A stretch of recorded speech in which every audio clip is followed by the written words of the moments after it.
Altura agora para a rubrica A Última Fronteira. Está connosco o Miguel Gonçalves, o coordenador nacional da Sociedade Planetária. Bom dia, Miguel. Esta semana temos notícias do Sistema Solar com a descoberta de um curioso intruso e também as últimas novidades da Titã. Sim, este curioso é um rebelde chinês. E rebelde chinês diz, precisamente em chinês, Nico. E Nico é um corpo com cerca de 200 km de diâmetro e que foi encontrado numa órbita completamente estranha, que os astrónomos não estavam nada à espera e com uma inclinação interessantíssima. Grande parte dos corpos que nós temos no nosso Sistema Solar orbitam todos mais ou menos o mesmo plano do Sistema Solar e não têm propriamente grandes inclinações orbitais e, sobretudo, também giram na mesma rotação, portanto, no mesmo sentido, digamos assim. Isto pode-se explicar pela física, por algo chamado conservação do momento angular, e, portanto, quando nós encontramos um corpo que desafia tudo isto, os astrónomos ficam absolutamente repletos de curiosidade. Ora, este Nico orbita o Sistema Solar com uma inclinação de cerca de 110 graus, relativamente ao plano do Sistema Solar. E com um movimento à volta do Sol, precisamente contrária, no sentido contrário aos restantes planetas e restantes corpos do Sistema Solar.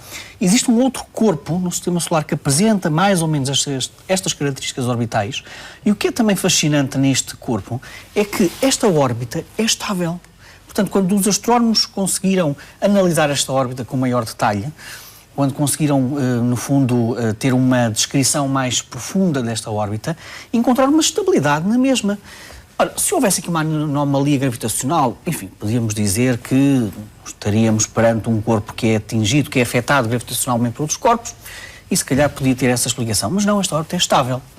O que os astrónomos fizeram logo a seguir foi tentar perceber quem é que está por trás disto. Quem é que pode afetar, quem é que pode criar estas órbitas, que, repito, são extremamente inclinadas relativamente ao plano do Sistema Solar e, sobretudo, no sentido contrário ao que rodam os outros corpos. E, como é óbvio, pensaram logo no mais famoso não planeta do Sistema Solar, o famoso planeta 9, aquele que foi apresentado como que existisse teoricamente, mas ainda não temos nenhuma prova. E começaram a pensar, será que o planeta 9, aquele grande planeta que estará eventualmente nos confins do Sistema Solar, pode contribuir para esta alteração de órbitas? Bom, de acordo com o estudo que foi feito por este grupo de investigadores chineses, não. Nem sequer o planeta 9 consegue explicar a órbita deste Nico e de um outro com órbita parecida com este Nico. Portanto, eis um grande mistério que temos sobre este corpo que vem para lá da órbita de Neptuno. E ainda dentro do Sistema Solar, damos um salto até Titã.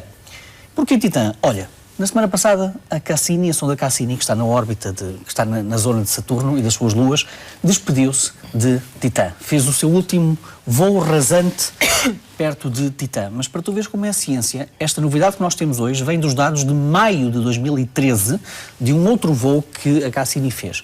E pela primeira vez, agora aqui está, são imagens de radar de Titã, esta zona mais escura corresponde aos grandes lagos de Titã, lagos de hidrocarbonetos líquidos, e a revelação destas imagens diz-nos que pela primeira vez temos observações diretas de desfiladeiros com centenas de metros de profundidade e de canais em Titã completamente repletos de líquido, hidrocarbonetos líquidos.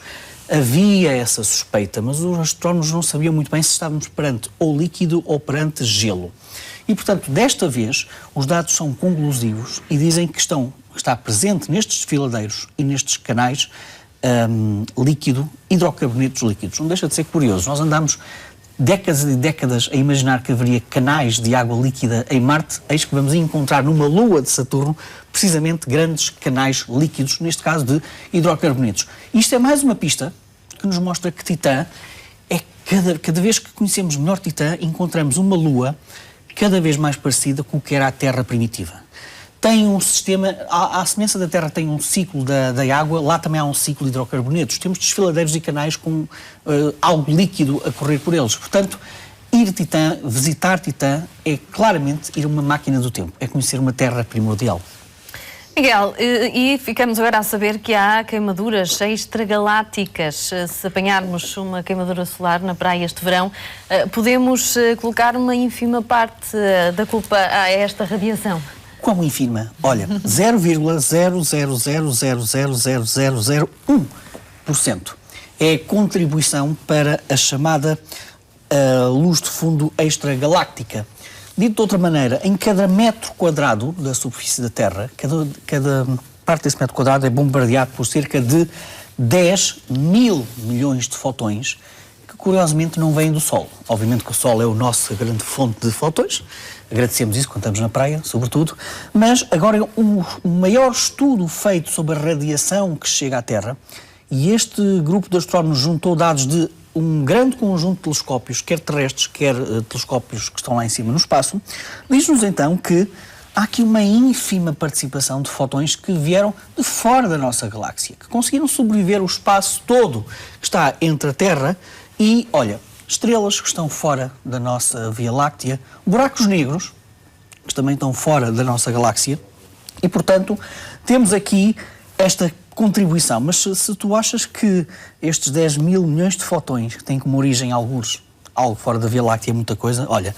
representam apenas 10 bilionésimos do número total que banha cada metro quadrado do nosso planeta. Portanto, o maior estudo sobre a radiação que chega a partir da Terra conta-nos que há, de facto, uma ínfima participação de fotões que vieram muito para lá do Sol, que continua a ser, obviamente, a maior fonte de fotões. Mas vamos também continuar nesta questão das contaminações terrestres para te contar também uma outra descoberta científica que eu acho também é um bocadinho de poesia.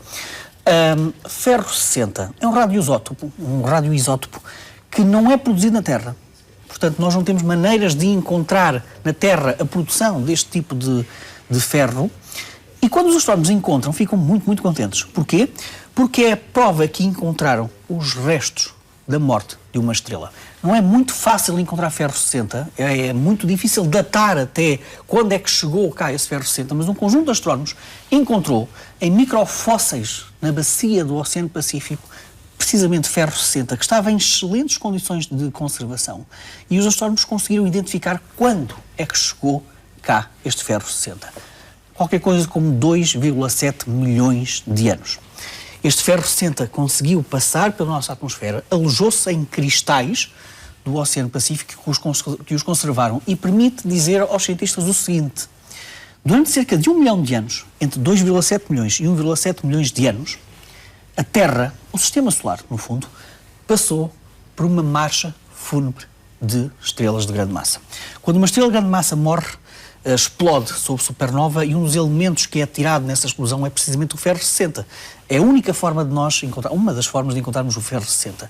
E então, não deixa de ser extraordinário que nós fomos encontrar na bacia do Oceano Pacífico a prova de que o Sistema Solar, há pouco mais de 2,7 milhões de anos, passou por uma zona repleta de elementos químicos que representam a morte das estrelas.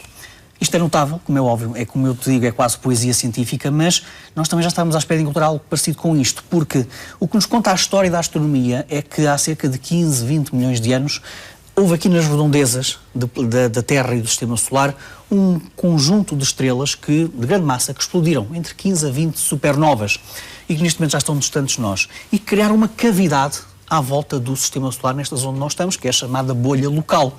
E, portanto, não deixa de ser absolutamente curioso que isto é mais uma descoberta que prova que nas redondezas do Sistema Solar e há milhões de anos nós passamos por zonas de morte de estrelas.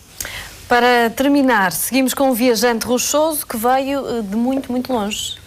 Sim, é conhecido como o meteorito do lago Tagish, caiu no Canadá no ano 2000 e agora, só passados 16 anos, é que nós sabemos de onde é que ele veio.